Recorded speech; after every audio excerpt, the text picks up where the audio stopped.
Jai Hind, Jai Bharat, and welcome to Dev Talks. This is Aadi Achinth. Thursday nights with General Prabdeep Singh, who's going to tell us what's happening with this world. This war in Ukraine is not just the war in Ukraine, it is spreading all over. हर जगह फैली हुई है. There's a small war happening in Azerbaijan, Armenia. Spurts of battles happening in Africa. China, what can one say more? Pakistan, one say more? There is a lot of tension in the world. Where is this thing going to end? Are we going to head for a big bang? I say this because there are alliances being formed. We've all heard China, Pakistan, North Korea, Russia, Iran, and now Syria. So let's find out from Sir. Good evening, sir, and welcome to the show. Uh, Good evening, everybody. Good to be back talking Ukraine, and today also talking a little bit of more than Ukraine, where the world is heading to. Uh, well, we all know that the counteroffensive in Ukraine is not going anywhere. So we're not going to talk much about it because we've seen over a period of time the focus is shifting onto the sea, Hmm. onto the Black Sea, and the focus, rightly so, is shifting because the weather is going to play truant in a couple of days. Not much headway is going to be made, and more we will see a kind of a naval, the effect on the naval uh, component of Russia. So Crimea being the focal point, in any case, being the overall objective of the Ukrainians to get back. Uh, anything in Crimea is going to be attacked, and that, but natural, has to be attacked through indirect means, and that is through drones, missiles, and the unarmed surface vehicles. So all that is happening now. While all this is happening, the sentiments in Europe and in the United States, I would say all over the world, are changing towards seeking peace. I mean, not seeking peace, desiring peace, if I may use a correct word. So everybody desires Reluctant, if I may say, reluctant peace. reluctant peace. Everybody is seeking reluctant peace. Let's have peace. We've had enough of this war. Far too many casualties on both sides, destruction. I mean, and as we all know, people are talking about rehabilitation and talking about reconstruction of Europe. So there is a kind of fatigue which is already set in. And nonetheless, this war is going to continue. It's a slog match. As far as Russia is concerned, it has said, okay, fine, if you guys are not ready to go by the terms, not ready for a ceasefire, and you want the decision to be made on the battlefield, so be it. We shall see the results on the battlefield. So Russia is not backing down. Ukraine is also not backing down for a simple reason: the supplies of weapons and supplies of cash that is coming in is increasing by the day. Of course, there is a little bit of resentment back home in the United States and in Europe as to why this much of aid has to be given. So there are talks. Even somebody is mentioning that the United States is going to stop aiding Ukraine. So when all this is happening, uh, let's examine as to where this war is leading us to. As I've always said, the entire geopolitical landscape of the world has kind of is in the process of metamorphosis. Uh, are we leading to a World War III? I was listening to a commentary in one of the channels, and it said that World War III is already on. Now, this was a perspective being given from the financial and finance and economical point of view. The de-dollarization is a major issue which is of a major concern to the United States. So we have a big, this part of it. Uh, the United States wants a complete foothold on the European soil, on the Eurasian continent. That's why Ukraine is happening in any case, and it wants a complete control over the Nordic states. as also wants to make sure that the Russian control over the Black Sea is depleted. On the other hand, the United States is facing challenges uh, with China.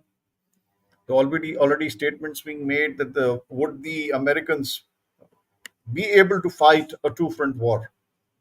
Earlier, Hmm. we had found this term two front war being kind of spoken in the Indian context when we're talking and dealing with Pakistan and China together. But now here we have the United States also talking about a two front war. Whether they'll be able to deal with Russia on one side, that's in Ukraine, and with China on the Indo-Pacific. Now, when you look at all this, America has kind of put itself in a bind. So, a large number of alliances are also come up thanks to the, uh, I would say, anti-Americanism, which is dawning upon the global South. Uh, Things are getting from bad to worse. The global South has certainly woken up. You have the BRICS, and you have the BRICS plus six, which is going to come about with effect 1st of January 2024. So, which is going to be a big challenge to NATO. Is it alliance which is going, though it's an economic kind of an alliance, if I may just put it, but is it a challenge to NATO? Is it a challenge to the European countries as well as to the United States? Of course it is. So let's see as to where it leads. Then you have North Korea. Hmm. You have the visits of North Korea, the Kim Jong Un going down to Russia. At the same time, when that was happening, you had the president of what you call Venezuela coming up to China. So when you have such kind of things happening all over the world, some interesting happenings which usually were not taking place. Then you have a Saudi Arabia kind of rapprochement being triggered by the Chinese. You have that various corridors coming about apart from the BRI.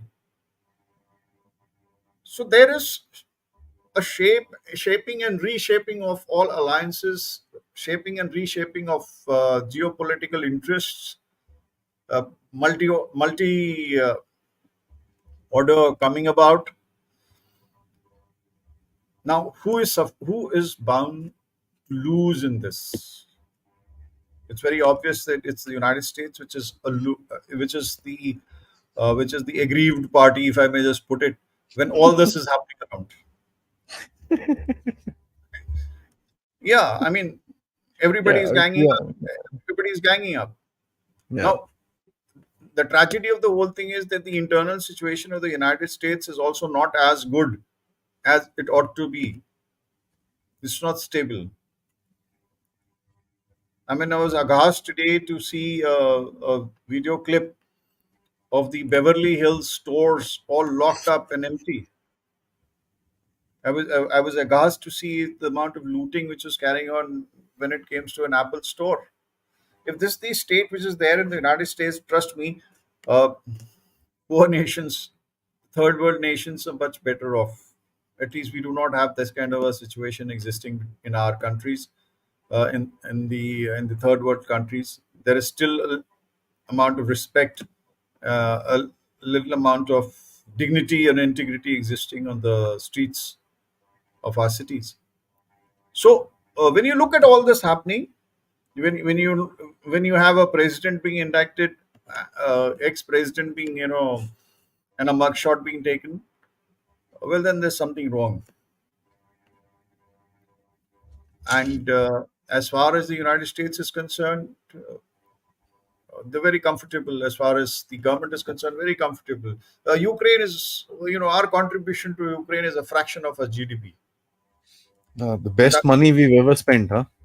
best money we've ever spent. We've not had any American being killed on the soil yet. We are getting maximum dividends out of this war. Now, if this is the way the United States are going to look at it, well, today there is an awakening in the world. African continent is also woken up. Central Asian Hmm? Republic, the correction, the Central Africa is today up in arms. The you have coups after coups. Apparently, seven coups. Not funny again. So there, and out of the seven coups which have taken place, six coups have taken place in Francophile countries. Isn't that interesting? So France is kind of being kicked out of Africa. So, so the French domination over over Africa is going. So once that goes, you can imagine what is the monetary conditions or the economic conditions of France in a couple of years. Not immediately, but in a couple of years, it's going to have a telling effect. Germany has gone down the drain as far as economy is concerned. NATO, suddenly you don't hear of NATO. Nobody's talking NATO. I mean, do you hear of NATO? I don't hear of NATO countries. I do hear of some weapons equipment being provided, but when it comes to NATO as such, I think once we had remarked jokingly, they're on to NATO. You know, they're still dancing away to glory. So, uh, where are we heading? Are we already in a third world uh, conflict narrative, a build up to a third world war? I think we are. I May think I we are. add one small aspect, sir, if I may, if you don't mind? Yeah, sure. The commodity war, sir, and the Yes, economic war is global. absolutely. So you could call it a world war in terms of that, because the energy war, the commodity war, the economic sanctions and stuff like that are affecting everyone. So You it see, is like that, a yeah. So that's why I said that we're already in a finance related economic. I mean, finance and economic war, third World War Three. That's already in true, play. true, Here the countries are ganging up to de-dollarize, right? As far as the energy wars is concerned, what has happened is that the United States wants total domination over total control over the oil which is being fed in, which is to be provided to Europe for its survival. The energy rates are twice the rate, twice the cost, and OPEC as well as the other oil producing countries are reducing the quantum of oil being produced. So when they do place such restrictions, they are putting pressure on the rest of the world. Costs are going up, inflation is rising, and obviously it's an economic war. Now, a war which is being placed, which is being placed between the United States vis-a-vis China, if I may just put it, because who's worst affected? It's China, which has been affected very badly by this Ukraine war and the sanctions, etc. For a simple reason that China supplies have also dwindled to the European continent as well as to the United States. correct. The Russian exports or whatever the energy and the food grain etc. which was provided from Russia. I mean, uh, and it also talks of lithium and it talks of energy and gas and all that which was being provided by Russia. That has been kind of affected. So, and who wants to gain out of this? The one who wants to gain out of this is the United States. Now, when it comes to BRICS and BRICS plus six, what are they looking at? They're looking at creating an alternate currency. They're looking at creating a currency which is based on gold. And there is already this bank which exists between the BRICS, that is the New Development Bank, which is based out of Shanghai. Now, when such things are happening, the IMF is being challenged by this particular thing. The World Bank is being challenged, and there is an economic war which is on, which is worldwide. And we spoke just a few months back. We spoke about Africa trying to kick out the French. And then you have the Russian domination and the Chinese domination over Africa, right? So when you have the Russians in all over, Russians in Niger and are trying to extract the gold, and then the uranium part of it, which was there, which the French were extracting it very, with paying peanuts. So there is a war, an economic war, World War III on.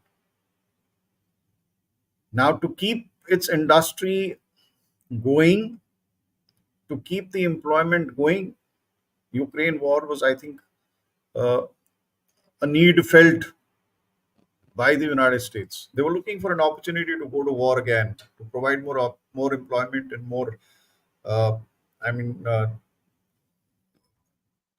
get maximum out of that military for the military industrial complex. Hmm. So this war, uh, as we earlier been discussing, it's all about economics. It's all about paisa. It's all about nothing but paisa. So the World War III is in effect uh, kind of developing. Yeah, let me take a break. So when we look at, I mean, when you look at global powers of the kind that you have, US and everything like that, and we've kind of discussed this, that you have a setting wherein a war is done to change the global order, right? Uh, we've discussed that when this war is basically, the Ukraine war is to get in the northern nations inside so that you prepare for the next war. I Yeah, mean, get Finland and Sweden. So there's a order, global order, which is changing. Uh, how do you see this also happening along with? I mean, you're at the teetering edge. So let's look at Azerbaijan, Armenia. This war just erupted, yeah, it right? died 40 days. It died, and now there's that migration of people and all that. So there's going to be resentment. That means this war is not over. It's going to happen again. So there's a powder keg right there. Africa is full of powder kegs. You've got East Asia, which is full of powder kegs. You mentioned North Korea, which is, I mean, I wonder what his plans are. How do you see this whole thing evolving as part of a global order shift, sir? So listen, all these wars or these conflict areas are not new. Yeah. Let's They were always existing. Conflicts were on. Trouble was brewing up. Was always there. Uh, which side? Let's leave that. But these were all conflict zones. These are all potential conflict zones. With There is no new conflict zone which has come about Hmm. other than Ukraine. Do you agree with me on that? Fair enough, sir. Ukraine became a conflict zone 2014, right? Crimea. Yes, sir. Hmm. Now 2014 onwards, they were looking at okay, inching more towards Russia, and Ukraine was being kind of brought into the fold of NATO. So were Sweden and Finland, and they were given the bait. So when you talk of North Korea was always a problem. When you talk of Iran, Iran was always a problem. You talk about Africa, Africa were always had problems, right? Sir. When you talk of China, US relationships, US China relations have been bad ever since. When you look at Russia, US relationships, they were never good. So, what's new? What's new is that there is a growing anti West feeling which has, uh, I would say, which has grown manifold. Hmm. So, the parties or the groupings which are taking place are now emerging as anti-West or anti-China. There's no grouping which is anti-Russia. specific to anti-Russia. Other than the nuclear treaties, etc., which were there. So start one, start two. No, I'm not talking about that. But what I'm trying to say is that these emergence of new groupings are either anti-US or the West and anti-China. Correct. And between these two groupings, you have common countries, common nations, uh, like India also. Common Which have interest. Hmm. common interests, which have interest in the United States, interest in Russia, interest in, uh, BRICS, SCO, part of it, everything of an Quad, etc. So the emergence of these groupings is very important. The will the the entire thing is, as far as today, the United States is kind of at war with Russia, or you want to put it, the NATO or US NATO alliance is at. Whatever. Hanji.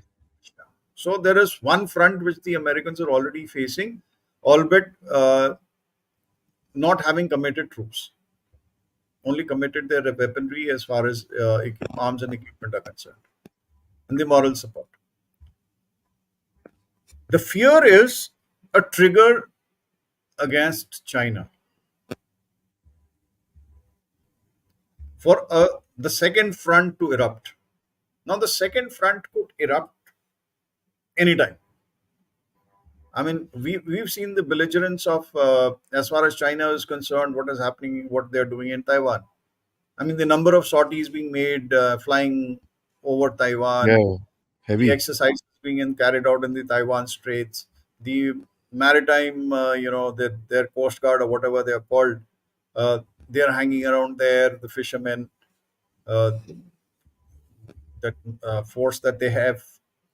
So when all this is happening, and then the United States also laying their claims and of freedom of navigation operations being carried out within this by sea as well as by air.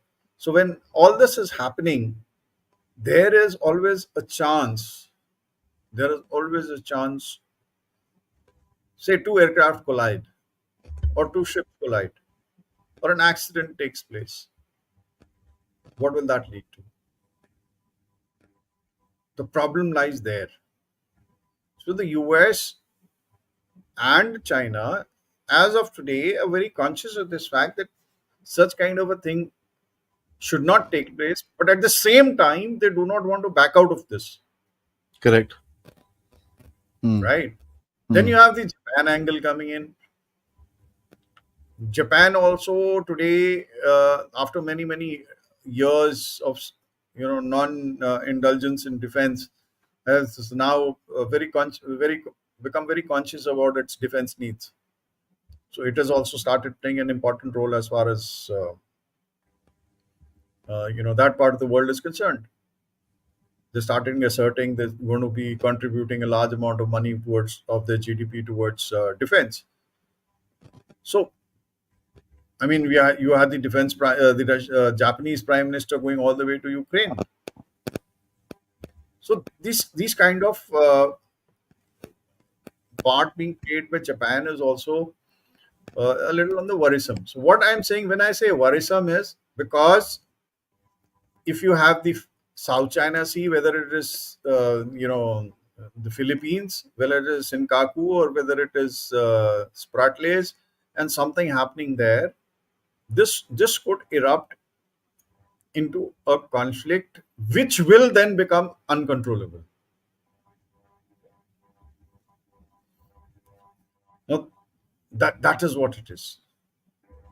You have all the military exercises being carried out by Russia and China together. Then you have the US carrying out, US, Australia, Japan, ganging up together, carrying out naval exercises in the South China Sea, etc. So when you have all that taking place, the chances of an accidental breakout of a conflagration is very high, and that is what we got to be watching out for.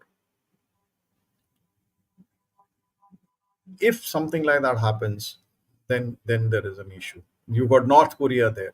North Korea is firing. I love that man. The guy has got guts. He just fires. I mean, he's got a huge head, and that head is full of mischief. That's what I love Trump's name for him, Rocket Man. So he's the rocket man. He's the rocket man. Which side will the rocket be directed to is at the moment unknown. So when you look at all this happening, Japan, South Korea, Australia, Philippines, all the Vietnam, all that happening. So that is where the conflict zone actually, the trigger would lie, if I may just put it. And both sides today, China and the US, are careful, but the tensions are increasing. The United States has said we need to be prepared for a two front war. The Chinese have said prepare for war. Fight I to mean, win. President Xi has already made an announcement about a year old back, telling the armed forces to be prepared for a major war. So there is possibility, and then you have these, Nostradamus kind of guys predicting a war in 2023, a World War III in 2023. And some of them claim that the predictions have been very right all the while, and 2023 is the time which will be triggered because of an accident of two ships or two aircraft colliding. That's what the prediction is. So that's where World War III is. We are at it. We are at a very sensitive time. We are in sensitive times. And then if I want to rope in the Arctic, you'll find what's happening in the Arctic. China is wanting to get into the Arctic, and the Russians have got out of that alliance of the Nordic states with the Hmm. Nordic states. Then you have this corridor, which was announced during G20. That is the India, Middle East, European corridor, IMEC. Now that make big waves as far as G20 was concerned. I think it was the 9th of September that they signed that. So a lot is happening. Then you have Ukraine meddling in the affairs in Sudan, fighting the Wagner in Youth Sudan. I mean, what business does Ukraine have to be in Sudan? Sudan. And Yeah, I I mean, sent you another one. Ukraine is talking about pushing the yeah, I Americans mean, to bomb Syria. yeah, Ukraine is dictating terms. Come on. President Zelensky is now dictating terms to the United States because the components of the Shahid drones, some part of it, some component has been supplied by so and so country, so and so country. So bomb that country. Syria I mean Now, बैठ के बैठे Syria को bomb कर so दोगे. he wants to expand the war beyond his borders.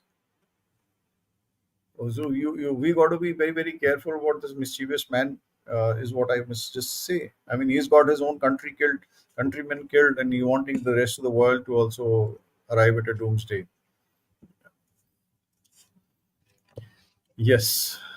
Sir, I want to actually talk about Europe a little more because Ukraine seems to be a dead cause now. I mean, Poland, we've discussed last week, has got this dream of moving in, and there is a lot of spat there.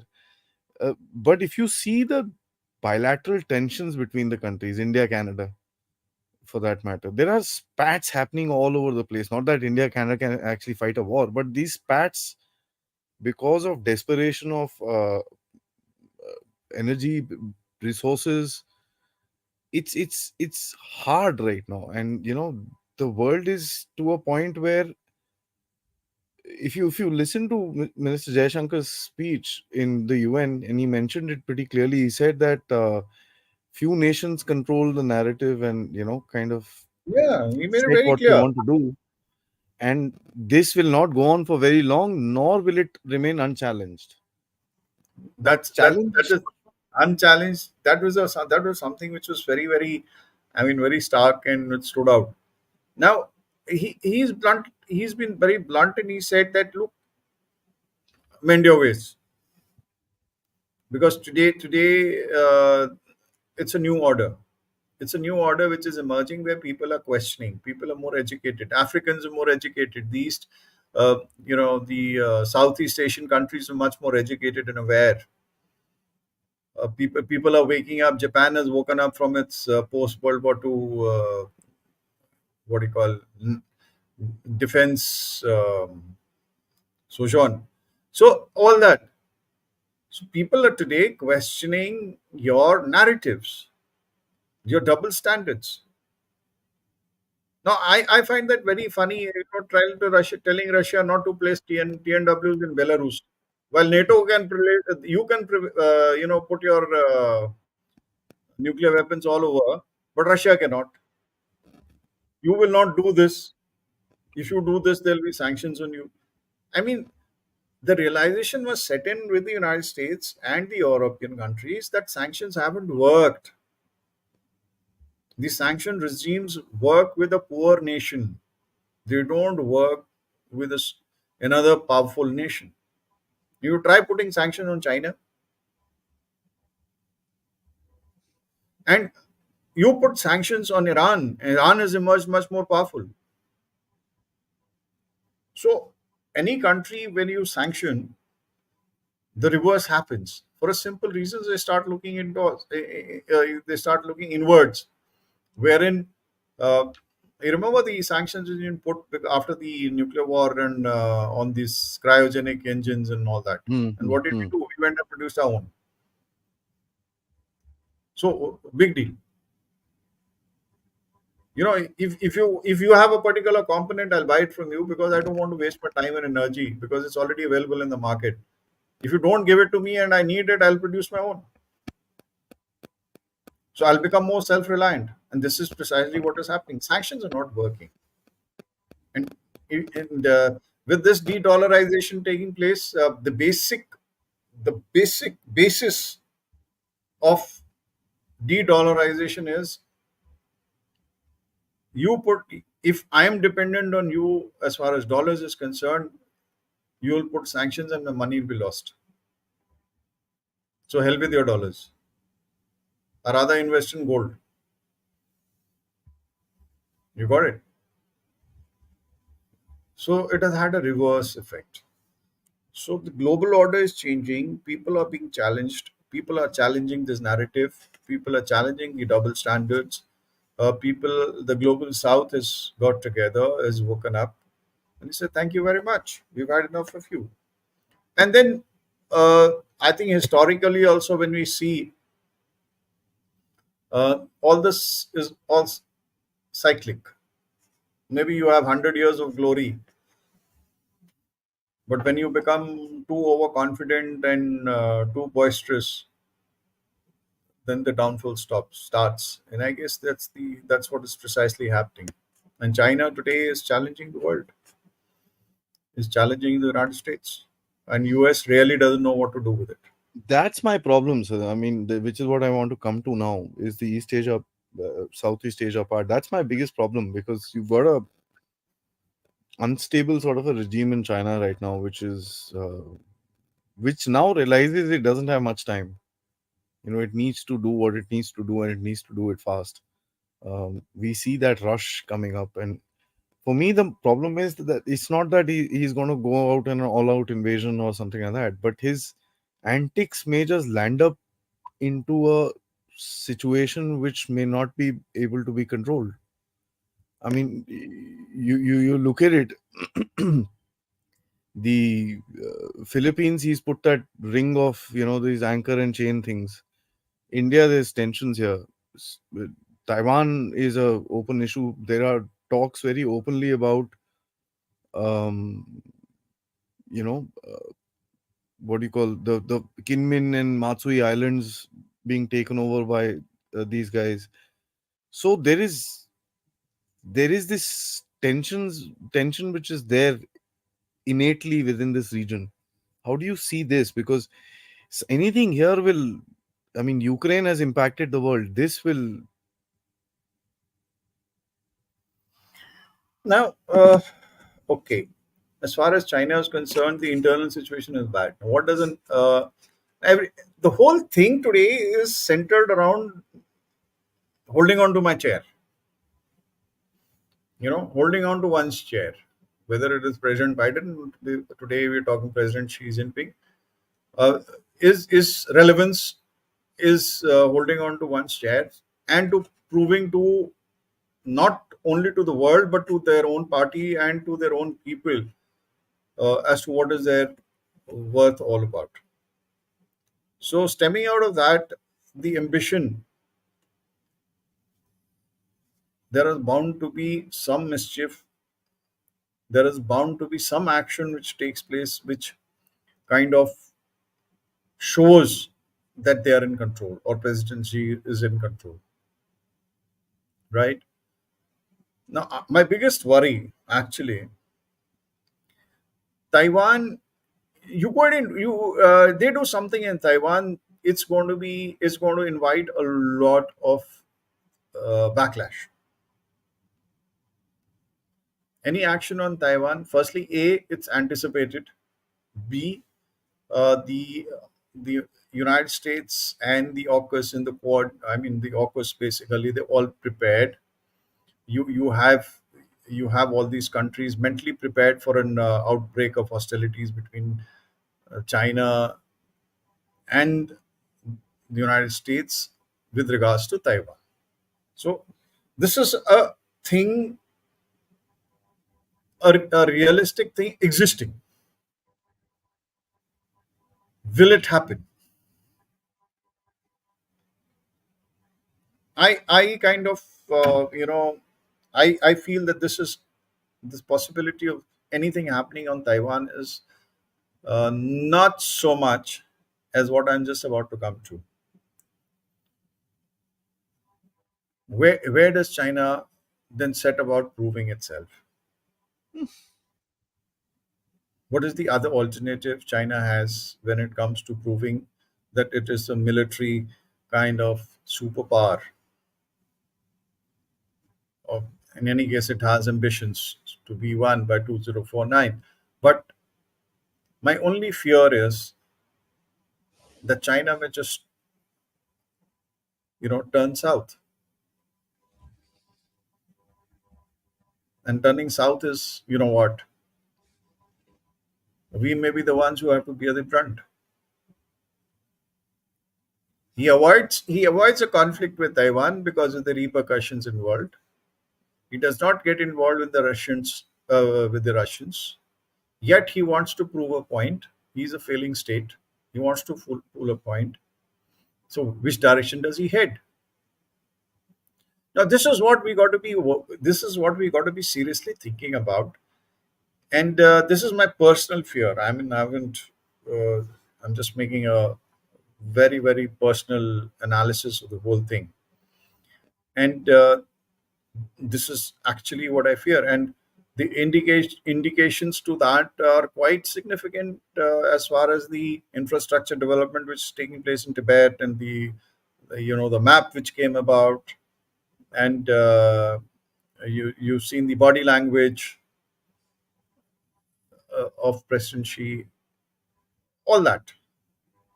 So as India, we got to be watching out. Will that trigger a World War III? No. Will America come to our rescue? You got to take this with a pinch of salt. I mean, you Big may one. against it. So you may also get a little bit of my weaponry and equipment and all that stuff. So I'll leave it at that because I don't want to go beyond into this. But this is my greatest fear. Will it lead uh, to a two front in our case?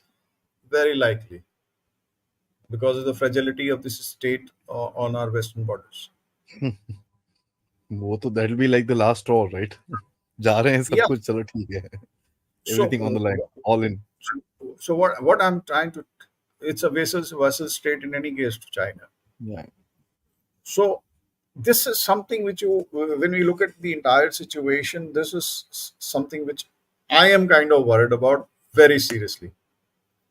And if we are not factoring it today and we are not thinking in those terms, I think we'll be missing out a lot. And again, the question is, does it trigger a World War III? It doesn't.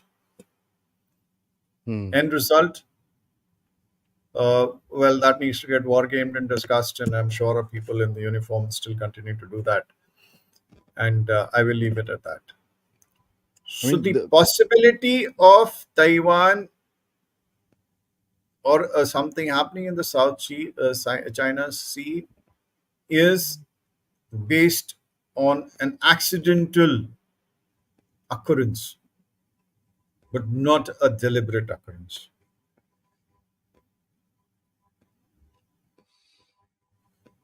So that's a deep that's where, statement, sir. One has to yeah. really think about that. But for me, the and I keep saying this on my channel that a desperate China is a dangerous China. So it's a desperate China. So that's what I That is just the told you. most. Yeah, yeah, That's what I just that, told you. Desperate, yeah. desperate China. What options does he have? A desperate China. I mean, you may have been discussing with others, but No, no, I've been saying this. As a matter of fact, I've done a show on this. That what are the possibilities that he can do? To me, those two islands, Kinmen and Matsui, seem like the easiest target for him. You you know. see, these islands, etc. In any case, you're not going to cause much of an issue. Let me just tell Mm, you, because these islands all over which he's developed is basically for his own security, and if he is taking on these islands, he'll take them for his security purposes. Not much of population, not much of holding. Yeah, the countries will cry out loud, and how much of will it act as a trigger to a World War III? No, I have my doubts on that. Right. So let's see as to what happens. You know Yeah. the problem with China today is, and this is the last thing before I get into the questions, sir. The problem with China is that it's going to be also an influence war, right? Let's say in Africa, where US is looking at re-engaging at a very very large extent. They are trying to, at least. I don't know whether it'll happen or not. That's a different story. But they're trying to re-engage with these guys with a large extent. You can see the US interference with punching the French out of there. So there's obviously some sort of a shift which is happening there. Bringing the African nations, we've seen it from our perspective, but bringing the African Union into the G20 obviously has a larger game to it from their side as well. Nobody does anything without their interest being there. So they're also going to be figuring out, the West is also going to be figuring out how to counterbalance China in that region. How do you think that game will go forward? Because Africa seems to me eh, a powder keg that nobody talks about. I mean, No, Africa, you see, because of the resources, sir. yeah, it's Yeah. no, I wouldn't say it's a powder cake. What I would look at Africa is the African continent is the richest as far as resources is concerned. It's been milked enough. Hmm. Even though it has been milked enough, it still has huge reserves of all sorts of, whether it is precious metals or whether it is oil or whether it is, you know, diamonds and gold and whatnot. So I'll leave it at that. So we all recognize the fact that Africa is precious. Africa is uh, 80% untapped, Hmm. the potential. Now it is up to the African people, and it is the rightful place. It is the rightful property of the African people. What the West can do, what we as Indians can do, what China can do, and what Russia can do is help them develop, not exploit. No, I'm making a statement here. We help them develop and not exploit the resources. Unfortunately, what has been happening is exploitation. Yeah, yeah, hardcore. And that, They've been taken yes, for a ride, sir. Hmm. yeah, and that exploitation has led to all these conflicts which have taken place and all the peacekeeping missions. I mean, maximum peacekeeping missions in Africa. And how much you know that the United Nations is being kicked out of Mali, right? Yep. They've been given the marching orders already. They're already been the MONUSCO has also been given the marching order. That is the Democratic Republic of Congo. Correct, sir. So they're kicking out the United Nations as well. If you are truly concerned about these countries, and then you got to assist them in development. You cannot be exploiting them, and that's where India comes in. India has all throughout assisted Africa to grow. Wherever it has ventured in, we have only gone in for developmental activities. We've not gone in for, maybe we went in for oil into Sudan, but then that is a negotiated this thing between government of India and government of Sudan on wherever else we are. But we have carried out only developmental activities, whether it was construction of railways and roads, hospitals, etc. Whereas the European countries, as also China, has exploited them. While China provides them a lot of money, gives them, gets them into that debt thing, at the same time exploits them. Correct. And when it exploits them, it places their own troops for security. I mean, the Chinese PLA is very much present on African soil. That is the interesting part of it. They do not trust the Africans. So this kind of a thing, even the French, I mean, wherever there was a problem, it was the French who sent in the troops, even to Mali and all that. So you find that these guys. So Africa is not a powder keg. Africa is the future of the world. Africa needs to be developed and to be guided to develop. And you help them develop, and you will see the landscape of Africa changing, and you will find the landscape of the entire world changing, because so much of Mm. rich resources are there. And natural that there's fight for resources, so there'll be fight between the Europeans nations, within Russia and China, trying to exploit, the Americans coming in trying to exploit all that. The one-upmanship game will continue. Yes. That's that's the dangerous part.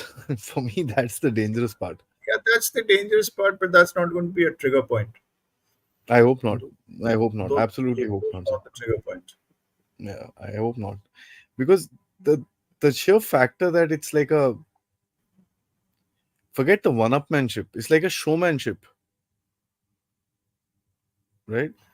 Uh, which is something to me a little weird, that they you want to showcase your strength as well. That's what China wants to do, kind of, punch No, big China, guys so China that. is not. No, no, no, no. You get it wrong. They're not showcasing their strength. Hmm. They're just looking at exploitation. They're looking at the Ha, economic point, okay, fair enough. right? And uh, Russia is the one which is kind of showcasing its power, Ha. because it's got a direct. So with the French doing, directly meddling along and with the governments, helping out rebels, etc. So China has not, I would just put it simple, has not yet interfered with governments and with the rebels. They have only looked at the economic point of view, whereas the Russians, the French, uh, the Brits, the Belgians, the Portuguese, they are the ones who've gone and exploited all these countries. America is not exploited. America too has stayed away from, as far as exploitation of resources is concerned. Would you say that with what's happening in Syria, sir? You see, when it comes to Syria and when it comes to Libya, that's that area is a different ballgame altogether, and it's connected not it's connected to not the natural resources point of view. It is I would say, when it comes, it's specific to oil. It is specific to oil. True, true. energy. That's true, sir. Yeah. It's energy. So I would rather club it. I would rather club it. Bring it along with the Middle East kind of a clubbing. Sorry, that's true. Let's get into some questions, guys. Please like this video. This is a different format with General Prabdeep Singh, but I think this was a very interesting. We kind of went across. Probably in the next week, we could focus on certain areas and see how the geopolitics of that particular area would develop. Because Africa is one place we have not spoken about on the channel. We could talk about that in a little more depth, because India has a role to play in that region, which you're trying to build up, and you're trying to send that message of dependence, not dependence. I think you're trying to send a message of, I think, non No, a we are looking at we are viewed. Let me just tell you, as far as India is concerned, we are viewed as a very friendly nation with no malintent or with no uh, intent which is exploitory in nature. exploitation. Yeah, yeah, yeah. I mean, We I are was just missing that. sincerely looking at developing those nations and providing them assistance. Absolutely. And So it's a this is something non-exploratory. similar to Afghanistan. That's how we are viewed in Afghanistan as well. So it's a non-exploratory relationship where, and if you see the thing that you've done with regards to the global south, that has been received really well. So that, I think, that's going to be a huge part to play with the, loosely speaking, the battle of Africa, you know. Uh, um, not to mention the assistance provided during COVID. Not to forget that. Absolutely. So probably we could discuss that in coming weeks. So guys, like this video, subscribe if you're not subscribed.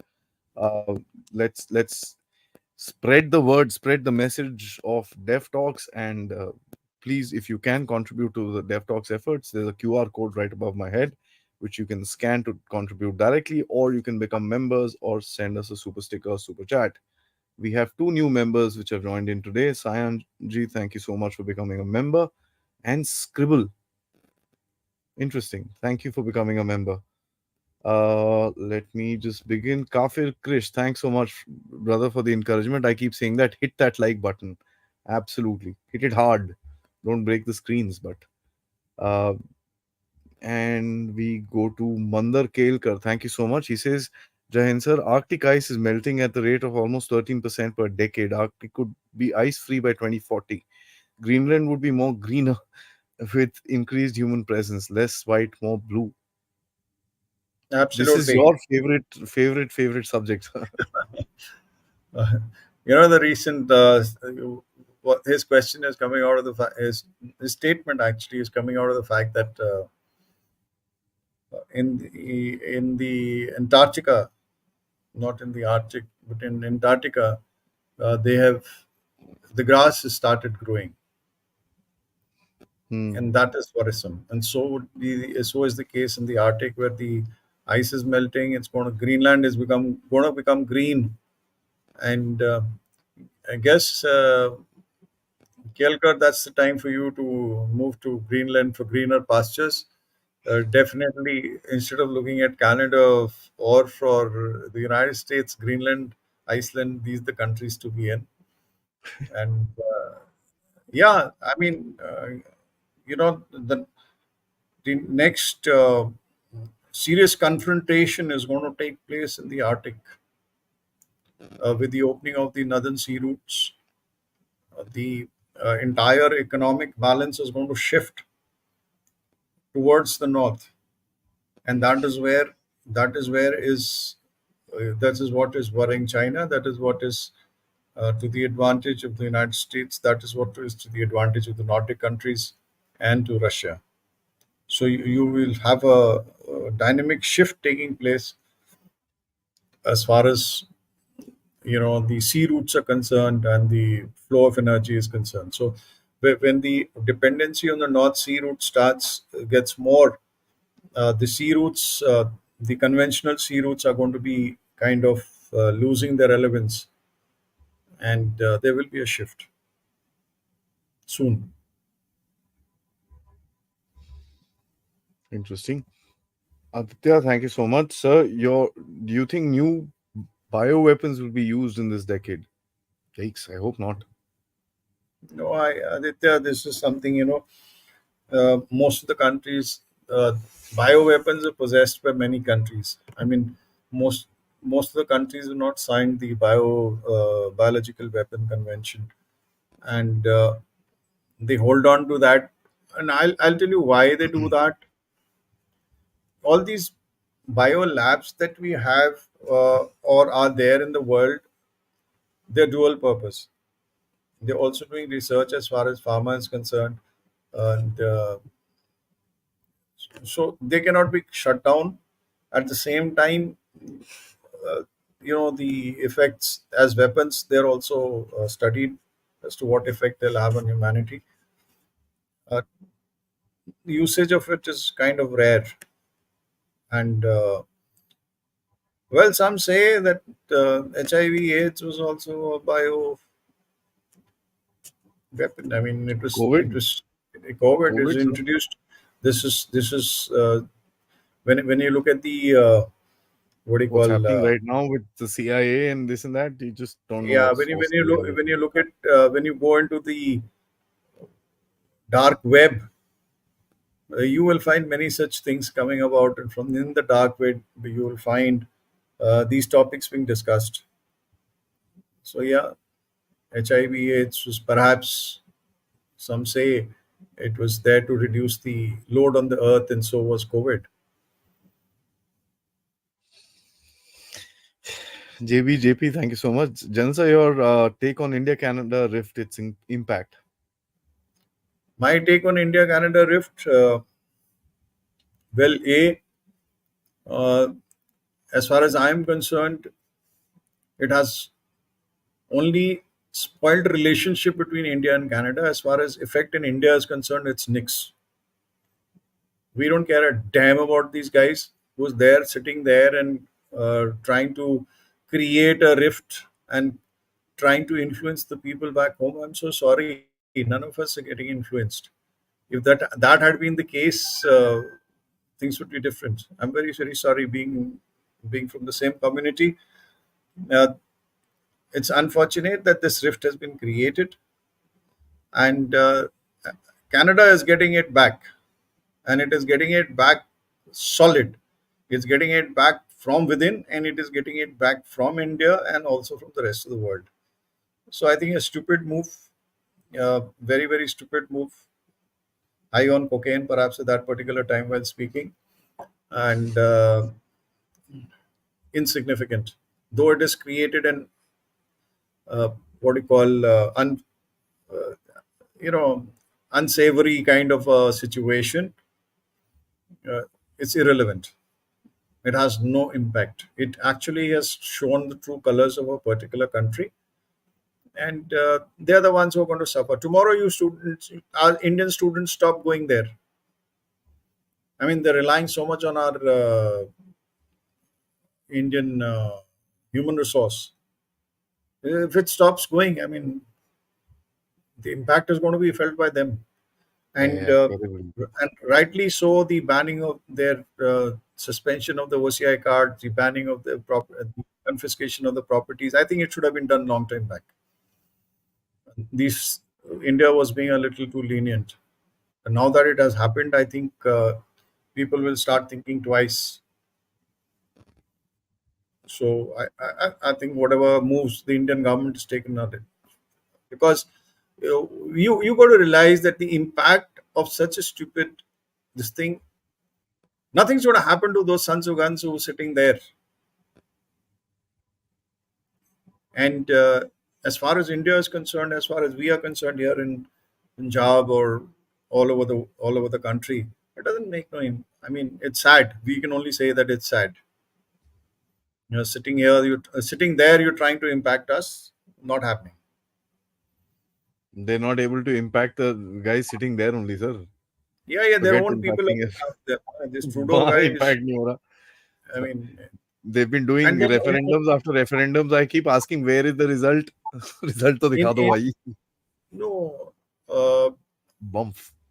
I was quite, you know, these are all Canadian citizens. So they got to be referred as Canadian terrorists. Canadian and American terrorists. Absolutely, sir. Yeah, they are not Indians. You know, you can have a Sikh who's a Canadian, right? Yes, sir. They are So they're Canadian citizens. 770,000 of them. Yeah, so they're Canadian citizens. So it's Canada's problem. As far as we are They, concerned, there is no country or organization called K, and it doesn't exist. So when it doesn't exist, there's no affiliation to that particular thing. तुम झंडे अपने These guys बनाते रहो have कल को हम भी yeah. these guys have to be referred to as uh, Canadian terrorists, American terrorists, white supremacists, Sikh supremacists sitting in Canada, whatever you want to call them. They can't. I mean, you have Christians sitting here in India as well as the United States. You have Muslims in India. You have Muslims all over the world. They You are have Hindus here. Americans. Yeah, they're Americans. They're American Hindus. And trust you me, I've stayed there in the United States. You go to the United States. Our friends who are American citizens of Indian origin only speak ill of India. Their favorite pastime is India bashing. So if you think that is a particular community doing it, no, it's not. It's all over. They think they've become far superior and they can dictate terms sitting over there. Sorry, not happening. Yeah. Thank you, sir, for that. Trust me, that makes a big impact because that some things need to be said very clearly, sir. And I think you've hit No, the nail right on the spot. I've been through this. I've sat there, and it is a very sad state because there is a generational gap. There are people who've never been to India make statements about India sitting there. They've never been to India, and unfortunately, this entire thing is engineered by the people across the borders. There's nobody else but them who are responsible. After all, they are the ones creating problems for us all over the country. I mean, whether it is in Manipur or whether it is in Assam or the ISI element plays its and it comes to fore. And having dealt with intelligence, I know exactly as to what goes on behind the scenes. So I'm not new into this game. I understand everything. Yeah.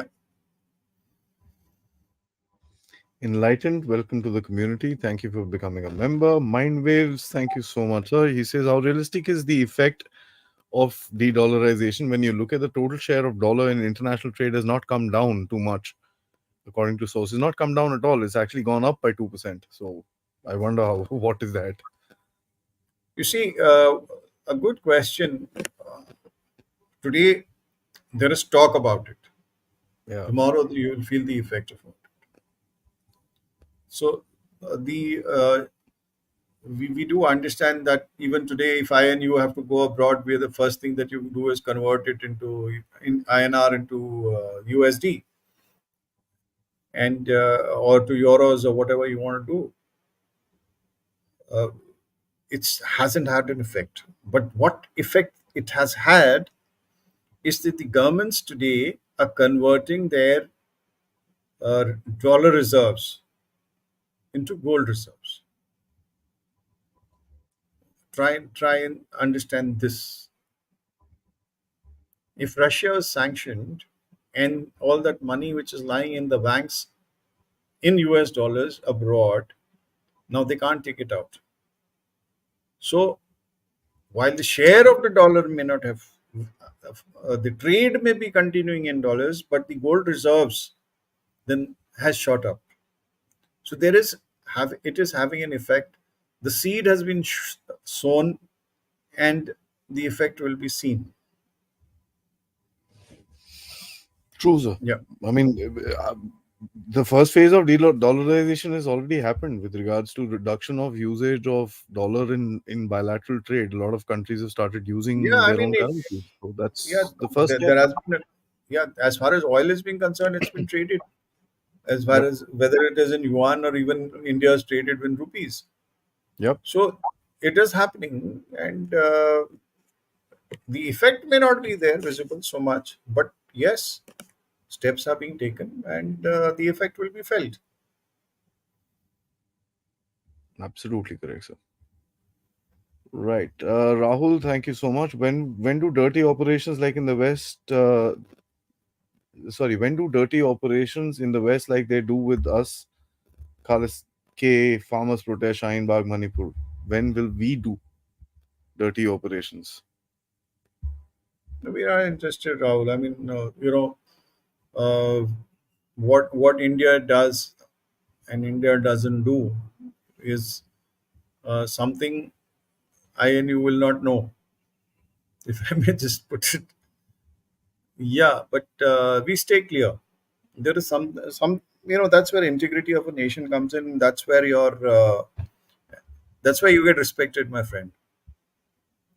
And that's why, as an Indian, when you go to the African continent or you go to even to the Middle East to a large extent, while some people look down upon you, but as an Indian, you get a lot of respect when it comes to Southeast Asia, when it comes to Africa, when it comes to yes, you go down to any of these European nations, people look down upon you, but that is because of the colonial mindset. But at the same time, because we do not indulge in all this, we get respected as a nation.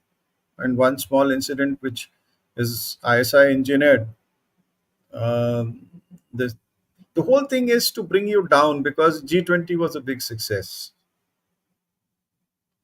If this gentleman knew about this case, he should have spoken about it one month back. He did not do it. Why is He he was timing made it? he was made to time it post G20 at the behest of certain elements, and that's what has happened. Yep, absolutely, sir. Hitting it out of the ballpark, sir. Kafir Krish, thank you so much, brother. He says, General sir, आपको इस काफिर का साथ साथ नमन. Thank you for your message to the society. Thanks, buddy. Thank you very much. Pranav Sadbhai, thank you so much. He says, Adi sir, can you throw some light on the chain of events that will take place before America declines? He's wanting me to be Nostradamus. Uh, okay. Well, the decline of the United States has already started. The what the outcome of Ukraine. Let me just give it to you.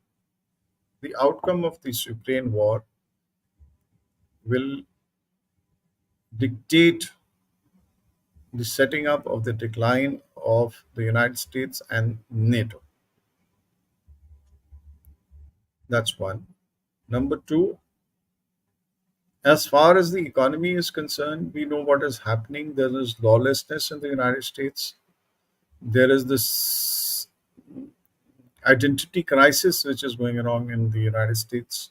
The decline has already started in society. As far as the US is concerned, today US is afloat, and this is my personal statement and not anything, is afloat because of Indian and the Chinese minds.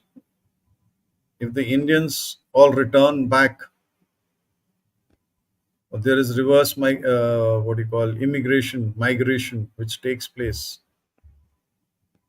uh, to either China or to India or even to the Middle East. You will find that things will not be very good for the United States. The cost of living has gone high. The number of homeless people is very high. There is degradation in society, in the values of the society. So the decline, if you ask me, is already started. Uh, there are speakers who suggest that the United States military is also not up to the mark, and they may not be able to fight China because their equipment is kind of obsolete. No modern equipment are coming in. We've seen this. Seen this as when it came to hypersonic, you know, missiles. So the decline has kind of, you see the politics which is going on there. I mean, you see the kind of a president you have over there. You had Trump, and now you have Biden, and now you don't know whom you're going to have, and what is his stature going to be. So the decline is kind of started. The rot is, uh, whether it is societal or whether it is when it comes to de-dollarization, when it comes to economy, when it comes to all that, manufacturing doesn't take place. Manufacturing state, the moment it decouples with China, and China puts a stop to all the exports, China to the United States, there is a huge issue because there is hardly any manufacturing which takes place in the United States. Everything is outsourced. So the decline is kind of on its way. Yeah. Manjari ji, thank you so much for becoming a member. If World War III erupts, we will get sucked into it. Just a comment, I think. Uh, Um, Ms. Bhagwat, I'm sorry, we are too smart to get sucked into all this. Sorry, the It's just a ballpark. simple just a simple statement, but I just want to tell you, uh, we are a little too smart. If it doesn't concern us, it doesn't concern us at all. JB से general sir आपको हिंदी या किसी भारतीय भाषा भाषा में कब सुनेंगे? कभी भी सुन सकते हो मेरे भाई. I speak अगली Urdu also. Not an issue. अगली बारी then we'll do the show in English जो हम लोग करते हैं. चलो ठीक है. No, I ये don't want to JB do it in JP English. I don't want to do it in English now. JB, what's his full this thing? JB JB. JP Now you'll ask me, sir, why do you speak in English and all that? बचपन से यही करते आ रहे हैं. We studied गौर in Irish missionary schools. What do you do? Gauri ji thank you so much for your super sticker. I Dental Wisconsin. Big thank you so much for your contribution. He says, big fan of your discussion, General Singh. I'm curious if China is capable of attacking Russia to get its nuclear resources if Russia is weakened by the current war in Ukraine. A very good question, and I'm very happy you asked me this because China is nobody's friend. I just put it this way. And today, uh, while we keep accusing China and we keep making allegations saying that they're supplying weapons and equipment and all that to Russia, I'm so sorry it isn't doing so because China is wanting to be politically correct. China's ambitions are to become the sole superpower and cross United States and be. I mean, it's a stated claim. It's a stated aim. So they will not do anything as of now to upset and deviate from their ambitions. Now, when it comes to attacking Russia, if the need is felt and if it wants to do so, it will. Because today they can be friends, tomorrow they'll be foes. And as far as Russia is concerned, yeah, Russia may not be comparable to China, but let me also tell you that Russia is not going to be weakened by this war in Ukraine Hmm. to the extent that China will gather guts to attack it. But in the future, when America is down and China has risen, and Russia is in between, well, China will show its eyes to Russia if it wishes to. Yeah, quite possible. And likely in the very far future. So I've got a few more questions, sir. Do we mind if we just run through them? Yeah, It'll be yeah, yeah, sure. right. So we can just do that. The first one, hello Adi and respected General Bayan, sir. Could you please shed some light on the use of drones in future war from an Indian armed forces perspective? I wanted to say this. We were discussing this just before the show. So me and General Sir will plan a show on modern warfare. I was just thinking the name of it, sir. Any small comment, and we can move forward. No, this use of drones. Uh, Hi, whatever back job that you do, uh, drone warfare is something I'm sure my friends in uniform who are still in service are working on it. And I'll just give you an example. Have you seen the drone show on TV on 26 January, 26 January, and on beating the retreat on the 29th of January in Delhi? So if you've seen the drone, what do you call, the shows which come about on the air where thousands of drones come up together on a synchronized manner. So if we can do that to showcase and wish each other a happy Republic Day on 26th of January. So if 1,000 odd drones can come up at one time, my friend, I think we're pretty good at it, and I'm sure uh, the friends who are at it, we there's going to be a massive use of this, and trust you me, we'll be very good at it. There's a drone thing is also happening now. Yeah, they're having The that symptoms, yeah. showcase beautiful stuff. I mean, robotics and drones. I was watching a small report on it. Beautiful. Partha says, have you come across a brave soul from Sarah Ashton Trillo? This person is very hardworking, but her luck is as bad as Trudeau. I have no idea, but fair enough. Who's this person? I'm so That sorry. that they've got that Ukrainian has that you know transgender whatever. Acha, that female. Okay. The one who comes up on the TV as a spokesperson. Hmm. Let me pull in check on this. Oh, she that thing was pranked by these Russian bloody pranksters, and I mean, she ended up saying everything. Oh, there are Nazis, there are drugs, there are mercenaries. Don't fight. There is huge morale problem. She let the bloody cat out of the bag in that. Yeah. So everybody's laughing. Yeah, formerly Sarah Krillo and Sarah Ashton is an American former journalist who has worked as a spokesperson for Ukraine's territorial defense forces, in which she's a junior sergeant.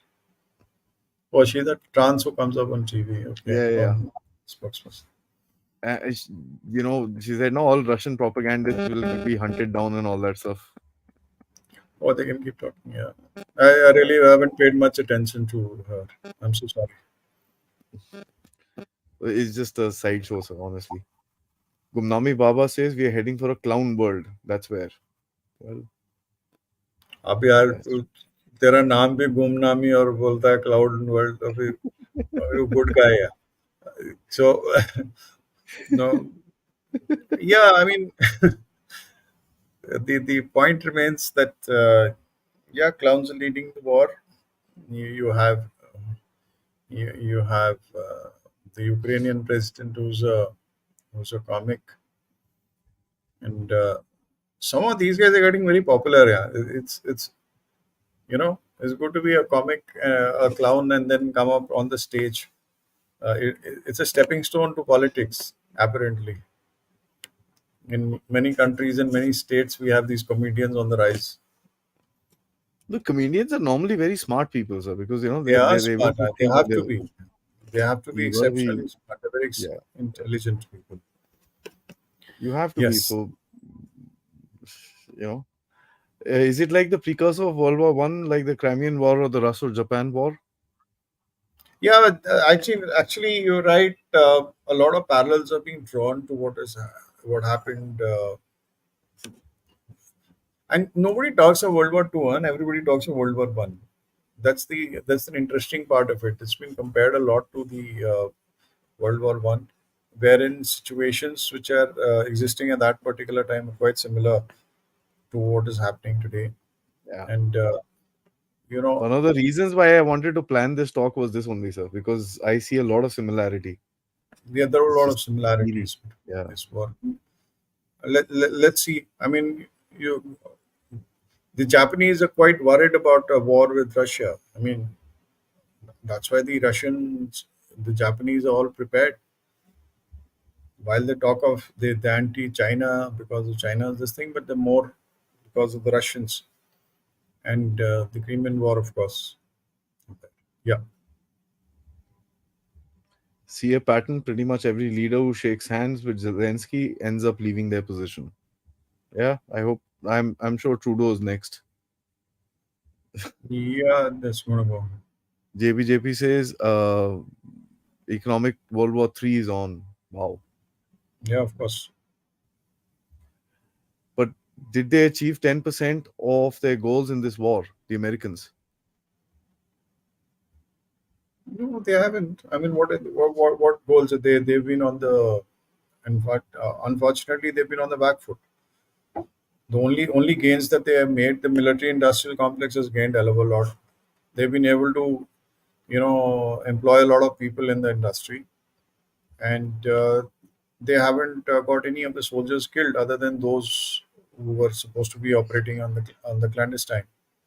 So, what have they achieved? I don't think they've achieved anything other than. Would Uh, would you consider no, the what you Finland? got to understand, I mean, the whole Hmm. world, this aid which is going to Ukraine, when you talk of, 1 billion of US dollars being given, all that comes back to the United States. Oh yeah, it doesn't even leave the shores. It, it doesn't leave the shores also. It's just a paper transaction. I give you equipment. So, whom is the payment being made to? The payment, if I'm giving you 10 tanks, and for example, or 31 Abraham tanks are being provided, 10 of which have reached this week, and the balance 21 will reach by the end of the year or beginning of next year. That payment out of that 240 or $1 million or whatever is coming back to that industry. So this is profit making, no?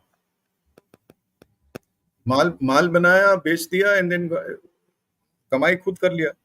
Absolutely. And I, it's the same story. And trust you me, they're as corrupt as anybody else in the world. And if you think corruption is in India, I'm so sorry. Indian corruption levels are very, very low as compared to what happens abroad. Now imagine a humanitarian aid being given, uh, say for example, $100, yeah, $100 million. If $100 million is being given, 10% cut exists. The 10% has to go into the party fund.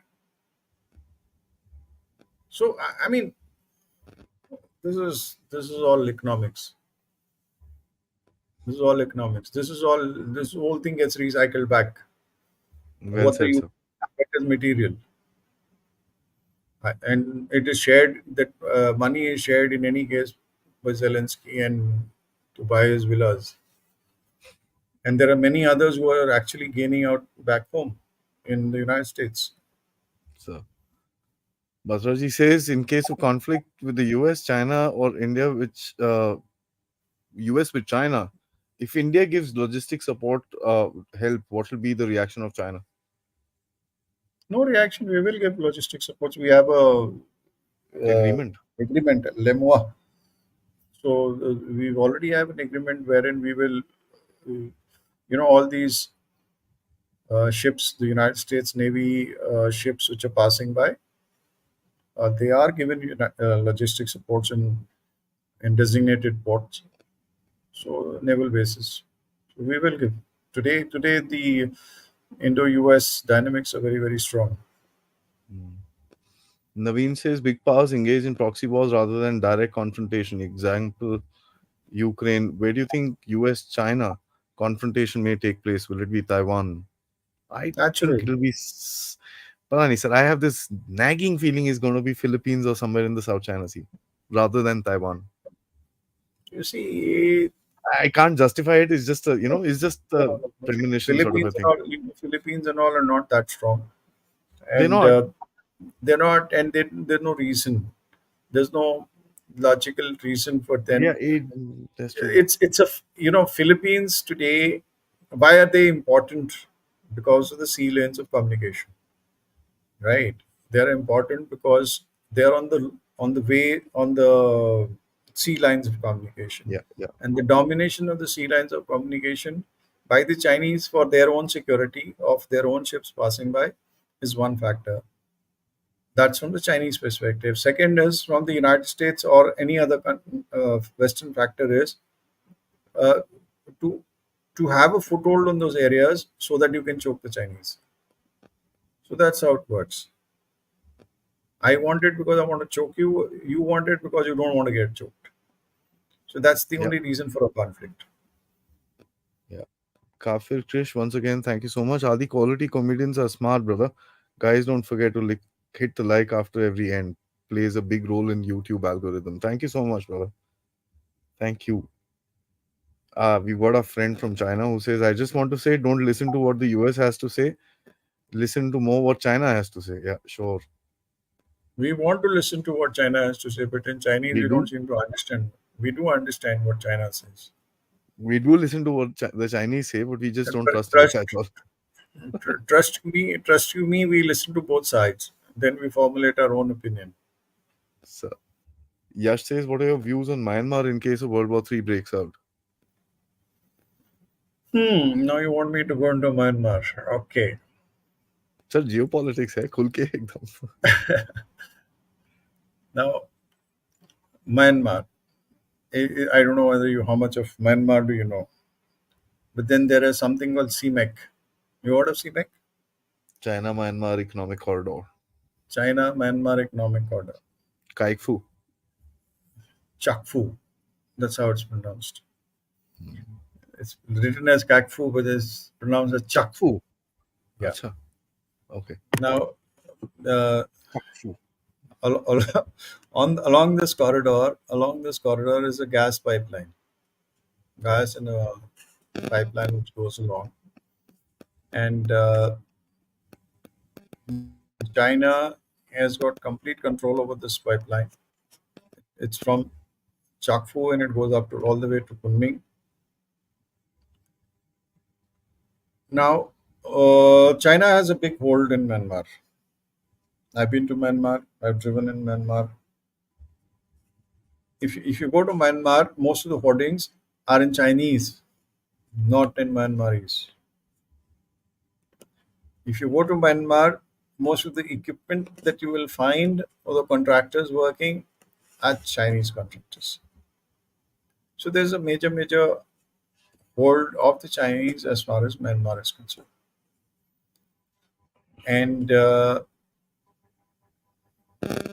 Myanmar has got a lot of the biggest worry we have is that Myanmar has got a lot of air bases which are used, which are big, unused, big enough, prepared by the Chinese, like Mandalay. If you go to Mandalay Airport is a huge airport, and it's all manned. It's been constructed by the Chinese, and it's manned by the. I mean, there are people there who are looking after some aircrafts.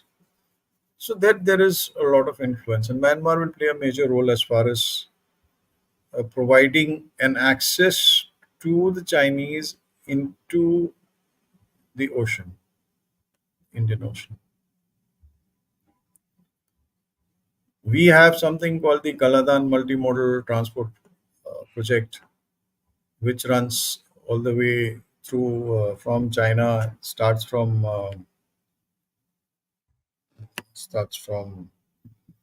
get the name, and it comes through into Mizoram and into. So all these things are happening. China will of course have a major will use that country to have an access into the Indian Ocean. That's all I'd say. Yeah. And the last one, sir. Why soldiers' socks given so much importance and not the edibles? Good one. Socks are more important, let me tell you. If your socks get wet and if your socks are, your feet are more important. And this is more relevant to the infantry, not relevant to the others, because wherever we go, trust you me, whenever I was young and going all over, we carried an extra pair of socks in our pocket so that our feet were comfortable because we had to walk hell of a lot. I mean, when you're walking about 100 to 200 kilometers, and you need socks, right? When you're up in the hills, when you're in high altitude and snow gets into your snow boot, you need socks, right? If your feet are not cared for, you can't walk, my friend, and you can't fight.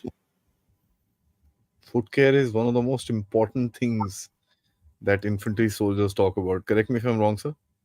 Absolutely. And trust you me, how do you identify a soldier versus a civilian? Look at his feet. No, you make, And, you make them take off their shoes and tell a soldier to walk barefoot. He'll not be able to do that. oh, neither will I. I can't.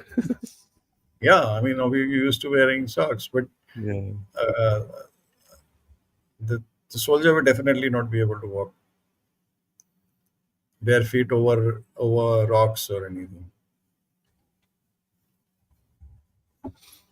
That's an interesting insight, sir. You know, because obviously, I mean, one must understand they're trained to do something totally different, and yeah, And fair enough. incidentally, when we're in the field, we're in a bunker or we're in a city environment. We sleep with one shoe on. One shoe. Yeah, Why one, sir? यार पाँव को थोड़ी बहुत तो हवा लगानी है एक पाँव को तो हवा लगा सकते हैं so that we just have to wear one shoe and out we go. Wow, I didn't know Hmm. that. Just small Sir, small drills. today's been really fun. I'm not joking. I think the guys have also had. There's so many comments. I can't even tell you.